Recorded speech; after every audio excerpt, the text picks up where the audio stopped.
Hey guys, welcome back to True Crime with Shannon, where I cover missing persons, unsolved cases, crime news, and more.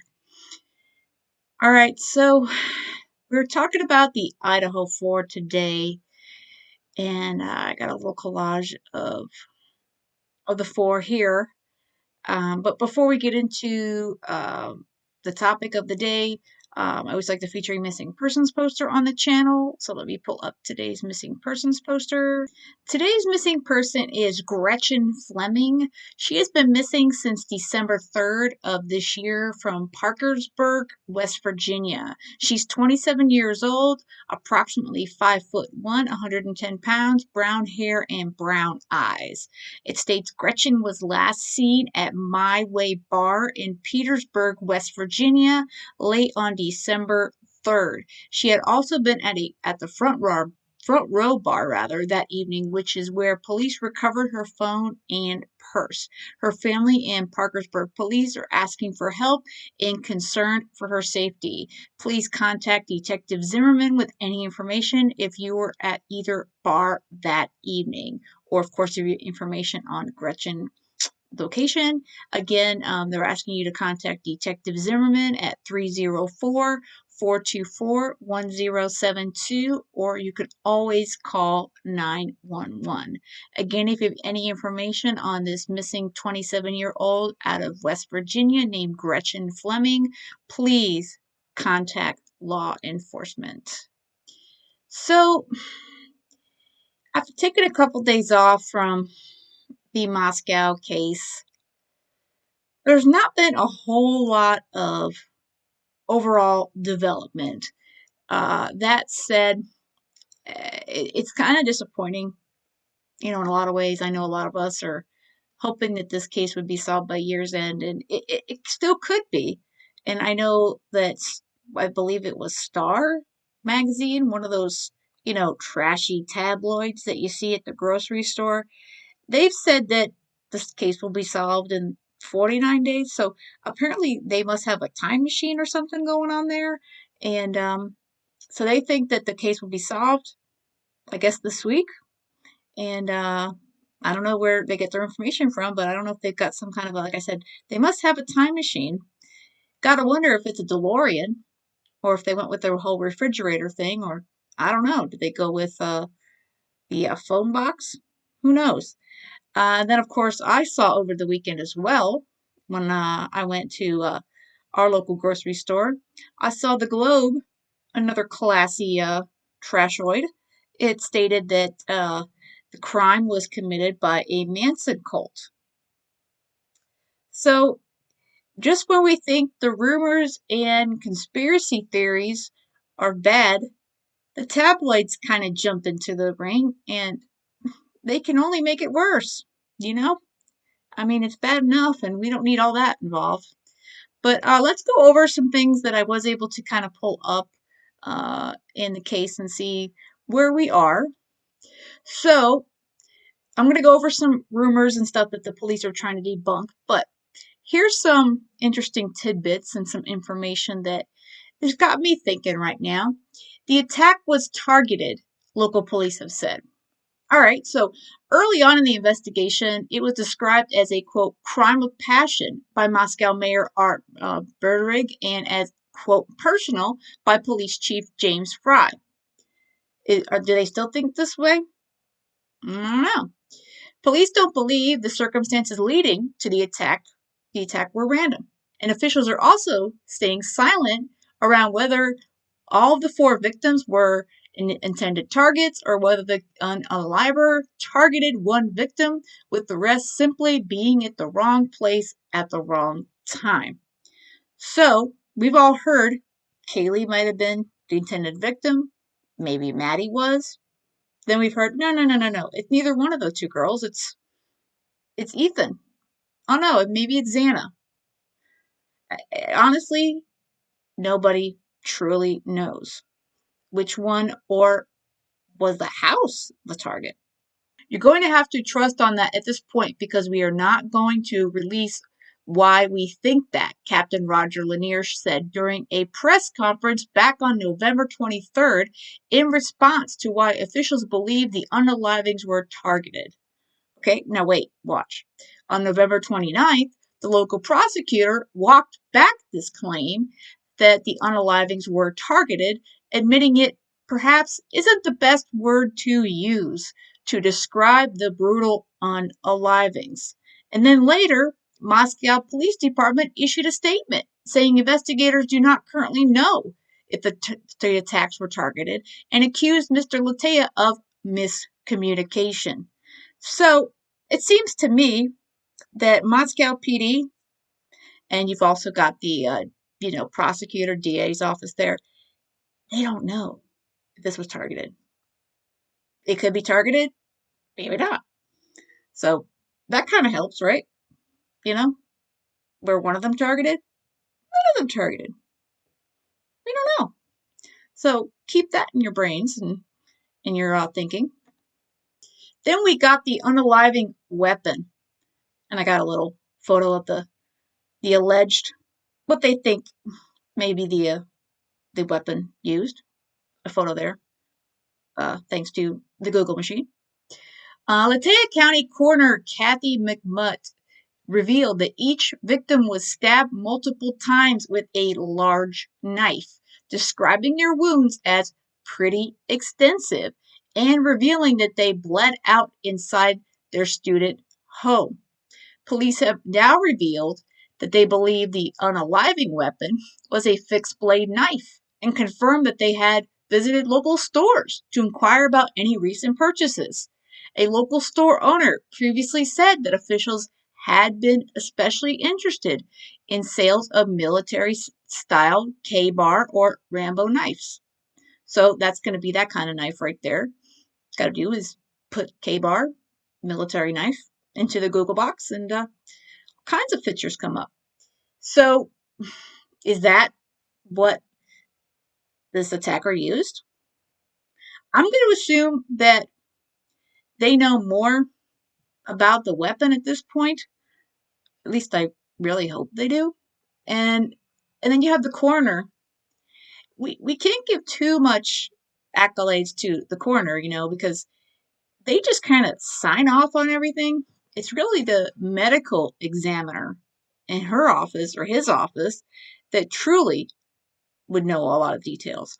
And what we understand, this coroner is also an attorney. So, not saying that she doesn't know stuff, because obviously she does. But I don't know. I mean, she sure went on a media thing at the beginning there, didn't she? So I don't know. You gotta wonder about the coroner. But at the same time, she may know something. Who knows? But this looks like the only probable knife, I guess, that's been discussed. I'm sure there's other possibilities out there, and I don't know much about knives, but it's definitely not something I want to experience in my life. It's not something I would collect, but a lot of folks do collect knives as well as they collect guns, so that doesn't mean that they're a criminal or anything. But I really hope that by this point in the investigation that the medical examiner and the investigative team has a better picture of the weapon used. And of course, they're just not telling anybody. So let's hope that they have some more nailed down on that end of things. Describing the crime scene to today, coroner Miss Mabit said that there was, quote, quite a lot of blood. Well, I would think a stabbing, there'd be a lot of blood. They're telling us that there's so much evidence that it's going to take a lot of time to process it all. Now, that's Steve Gonsalves, told Fox News, that's Kaylee's dad. This wasn't like a pinpoint crime. The person was sloppy. We can only hope that they're sloppy, because the sloppier the criminal is, hopefully there's a lot more DNA and evidence left behind. So hopefully there's a lot that they found at that crime scene. Police have revealed that 2 of the victims were found on the second floor and the other 2 on the third floor, but have not confirmed who was where. So And then let's go on to this part before I comment on that. While Steve states Maddie and Kaylee were in the same bed, law enforcement has remained silent on confirming that or the exact locations of the victims. So that was really Steve that commented that his daughter and best friend were in the same bed. But law enforcement has never said where any of the four victims, besides what floor they were on, where they were located. And I guess they're all in the bedrooms, but we don't know completely details. And that's not something we need to know. Again, that kind of harkens back to me on some of the method of unaliving and some of the details. Got the Delphi case. Look, almost 6 years later, we still have no idea exactly what happened to Abby and Libby. So, but I put this picture here at the bottom. See that picture? It disturbs me every time I see it. That the blood is coming outside of that home. I don't know about you guys, but that's disturbing. And like I said, we're hearing all kinds of rumors and speculation that how horrible and horrific this attack was on these four young people. And I'm going to assume it was horrible and horrific. I mean, I don't think getting stabbed to death is. I can't imagine. Uh, and although I hear that if the attacker can get you in the right spot, I don't know whether it's pure luck or they just happen to know where to get you. You may not suffer very long. But again, we don't know the answers to all those questions, and I can only hope for their sake that it was quick. But it doesn't sound like it. It really doesn't, and it's sad because I can't imagine going through that kind of a unaliving at all. And then we have the motive. The unaliver targeted at least one of the victims, police have said. It is not known if the unaliver personally knew one or more of the victims and whether the attack was carried out in a fit of jealousy or rage. So again, that's kind of going back to the whole targeted thing. Was someone jealous? I mean, we always bring back in it's an ex, somebody who wanted one of the girls, or we could throw out possible motives, until you're blue in the face on that one. The other two roommates at King Road had gotten home first around 1 a.m. and fallen asleep, according to police. Remember how we've been hearing that these other two roommates, they got home around 1 o'clock the same time? How odd. Okay, they apparently were not together. I mean, you had Ethan and Xana that went out together, and then you had Kaylee and Maddie went out together. So the fact that they each got home together, that makes sense. They went out together in the same, same time, same places. But these other two roommates, supposedly, I guess they went in two separate directions, yet they got home at the same time. It's a little odd, isn't it? I think it's a little odd. I mean, it may have just been an odd, weird coincidence, but I still think it's odd. And I'm not trying to tell you that they're involved. I'm just saying it's a really odd thing to me. And I still can't get off of the fact that you have one former tenant of this home stating that you can't hear anything from down in the basement rooms, and then you have another one that has come out saying the house is creaky as heck. It's an old home. You can hear everything. Can't be both, guys. You either hear everything or you don't. And although I did hear one of I believe it was Kaylee's mom, I could be wrong, said that the girls said they heard something and then they ignored it. But I guess if you're used to a party house, all the people coming out of your house, I guess you're not concerned and you just lock your door and go back to sleep. I don't know. Gonzalez and Mogan ordered, laughed, and chatted with friends as they got their pasta carbonara, according to police. They got in a lift home from a private party and returned to King Road around 1:56 a.m. And the driver has come out and stated everything seemed normal in the car, and they weren't even talking about anything specific. He said they were excited about their food and getting home. Kernoodle and Chapin returned to King Road around 1:45 a.m. The young couple had gone to a party across the road at Sigma Chi. Where were Ethan and Xana between 9 p.m. and 1:45 a.m.? So their particular evening of events is a little more open. You have the girls, Kaylee and Maddie, they went to Corner Club, and then they hung out there for a while, and they went to get food at the grub truck, and they went home. Ethan and Xana apparently went to the party, but it seems that there's some gaps in that timeline. So what happened in between 9 p.m. and 1:45 p.m.? Were they at Sigma Chi the entire time? I mean, you're talking 9 p.m. to 1:45 p.m. So that would mean they were at Sigma Chi for almost 5 hours. I find that hard to believe. So they must have gotten food somewhere. They must have gone somewhere else. Did they come back home in between and then go back out? So there's definitely some gaps in time on that one. Did they run into someone else and they followed them back home? I don't know. I mean, I believe that this person was probably going after one of the two couples coming back. Maybe they were already in the house. So, like I said, there's more questions on I think on Ethan and Xana than there are with Kaylee and Maddie, and there seems to be more, at least up to this point. There seems to be more surveillance and video. Basically, there seems to be more of photo and video evidence of where they were until they returned home. Now, Ethan and Xana, it's a little more. There's a little more questions going on there. All right, so let's check out some rumors, stuff that the law enforcement is trying to get rid of. So this is the Independent, and I've discussed that here before. They are out of the UK, but this is the US edition. Idaho College unalivings. The rumors and conspiracy theories ruled out by investigators. Oh, of note, for those of you that it is silly to hear me say unaliving and unalivers. Yeah, it's silly, but apparently YouTube doesn't like that M word. So, yeah. So that's why I do it.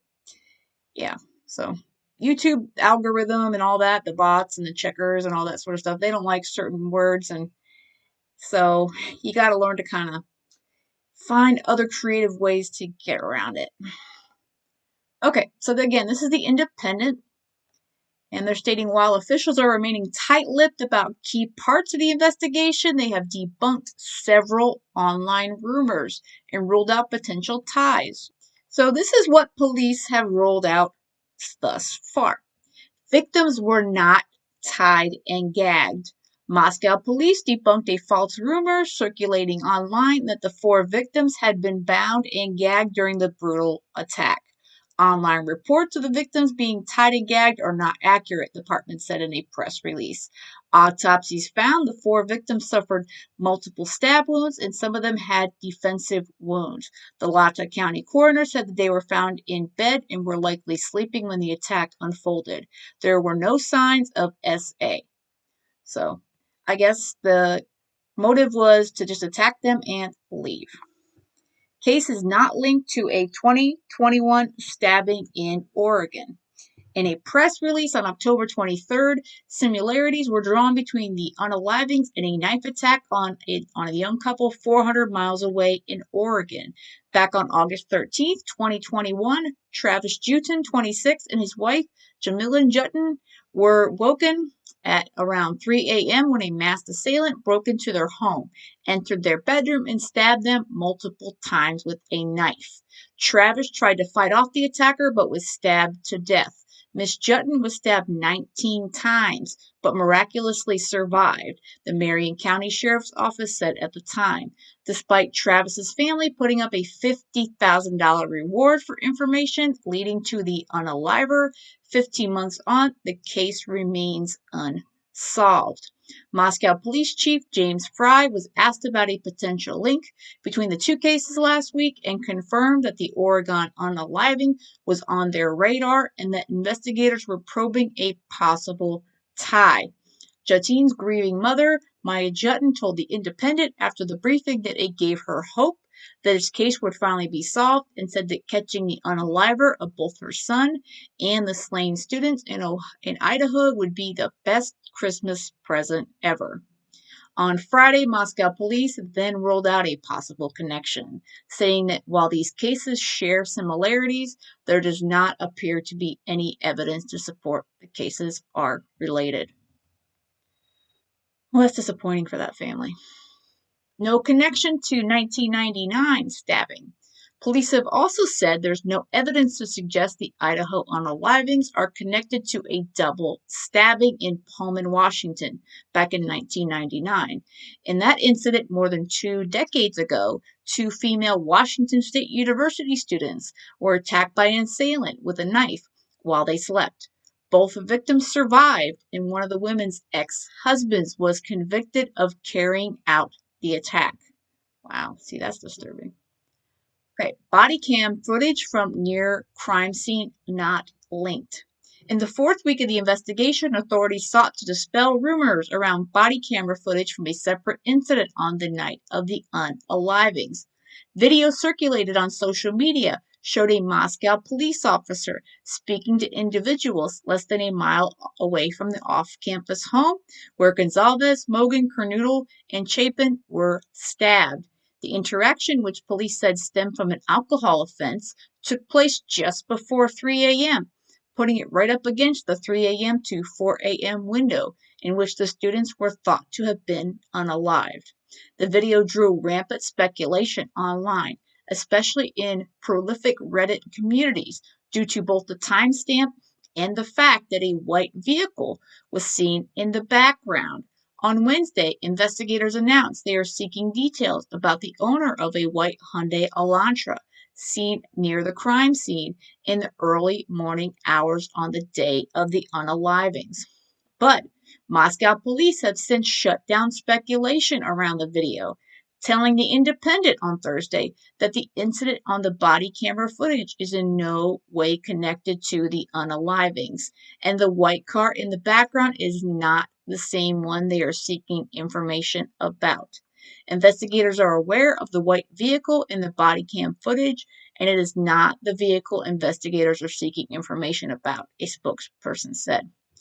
So, that car that has been discussed a number of times throughout the YouTube and social media community is not the vehicle they're seeking. So that dispels that one. Convicted attackers arrest a mile from crime scene, not linked. The arrest of a convicted unaliver just a mile away from the scene where the students were unalived in November has been deemed unrelated to the slayings.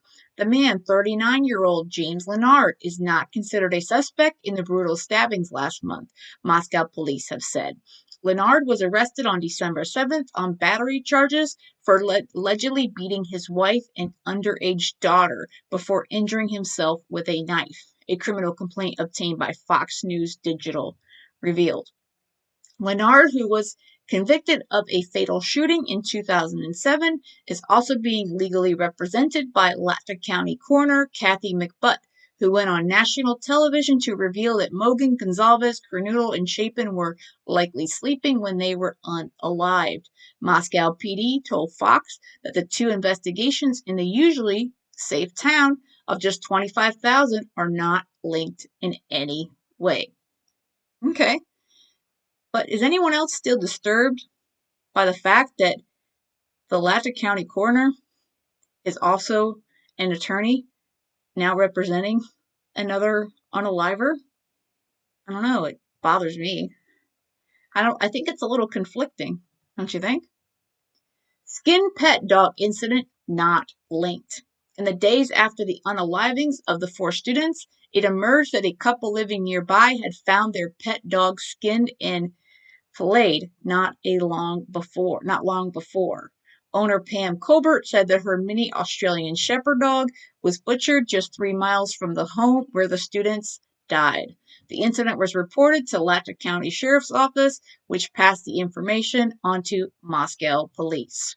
Investigators trying to track down the students' unaliver then dispelled rumors that the cases were connected. Detectives are aware of a Latah County Sheriff's Office incident of the report of a skinned dog and have deemed it's unrelated to this incident, a police spokesperson said. Police also said there was no link to reports of dead animals being left on a resident's property. Okay. Still pretty disturbing that there's so many deceased and obviously on purpose animals in that area.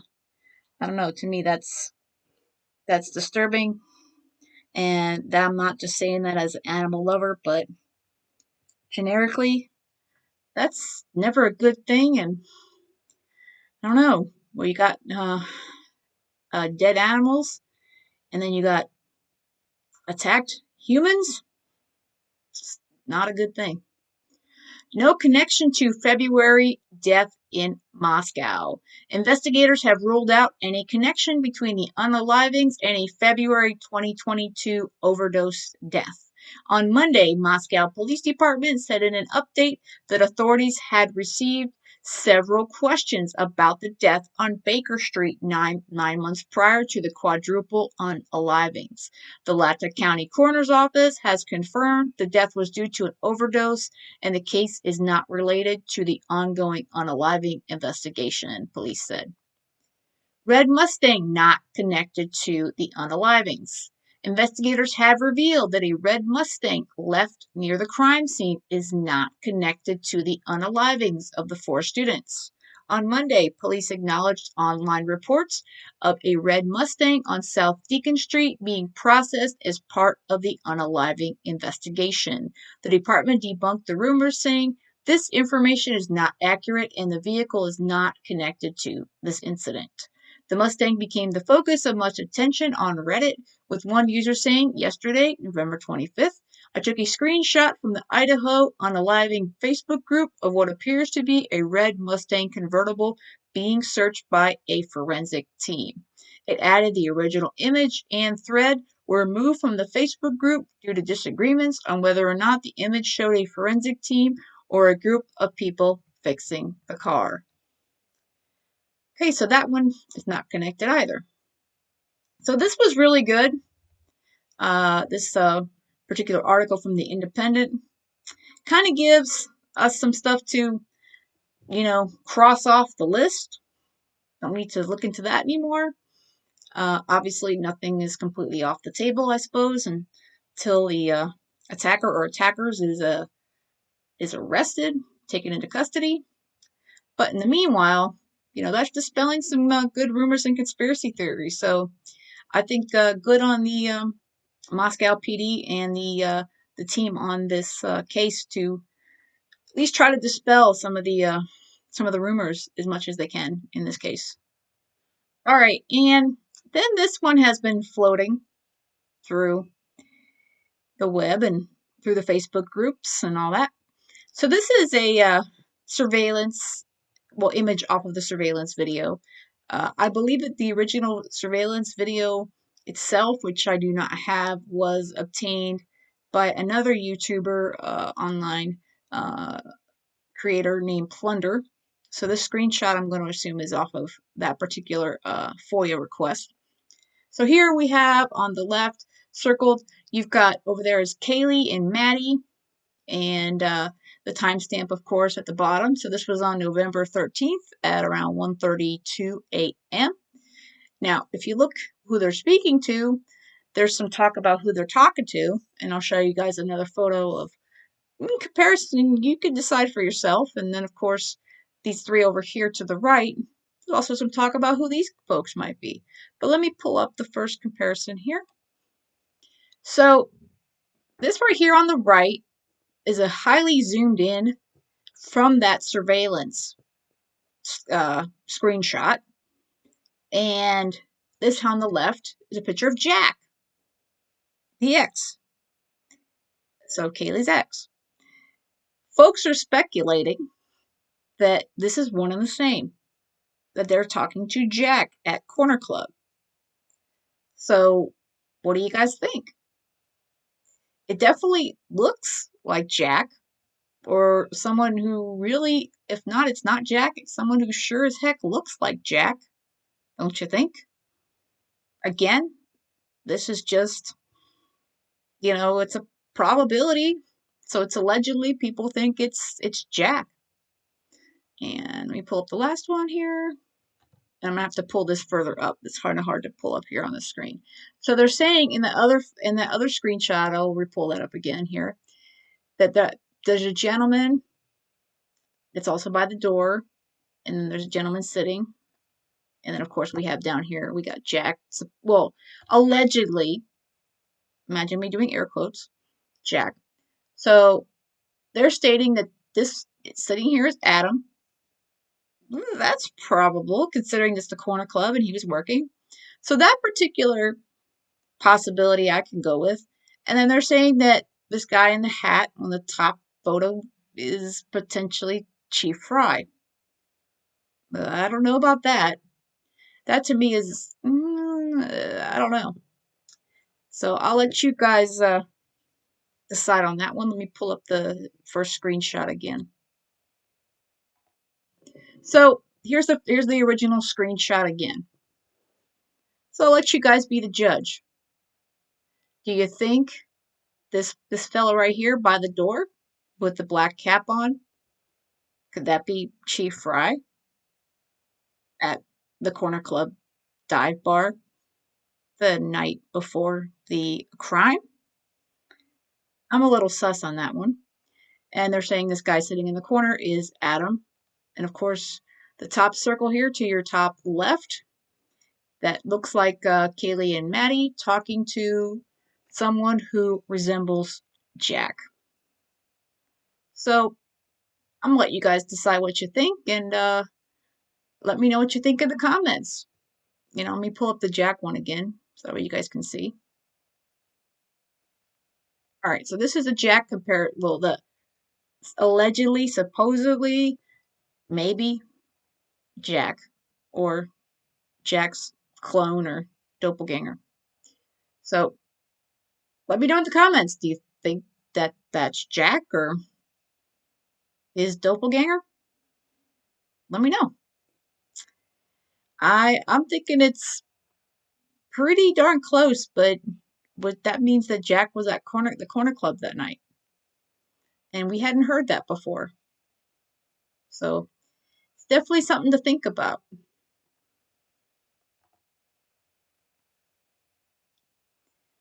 So there's some thoughts and stuff that more to think about. There's some more things that we can think about.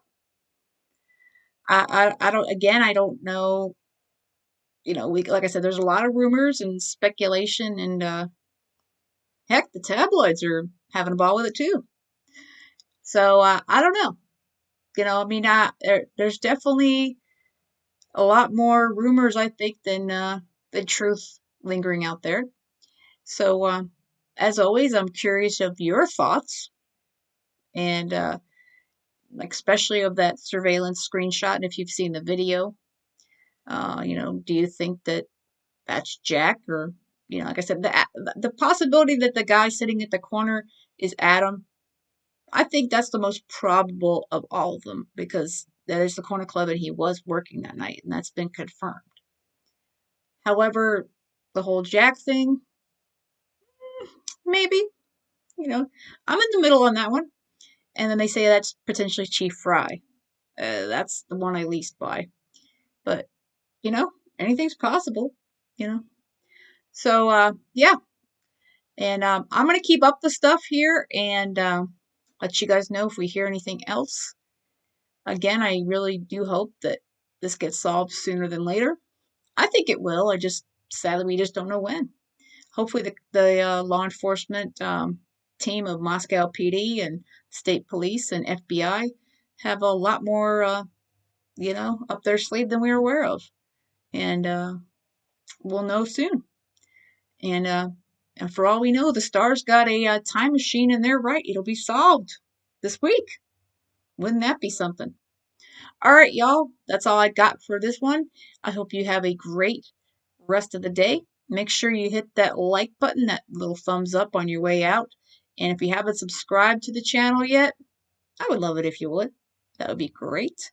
Hit that little subscribe, that red button, and hit the notification bell so you're aware of whenever I make a new video and upload it. And you know what? I'm going to be doing some more lives next year. Yep. So stay tuned for that. And with that said and done, that's it. And I hope you guys, again, have a great rest of the day. And most of all, stay safe.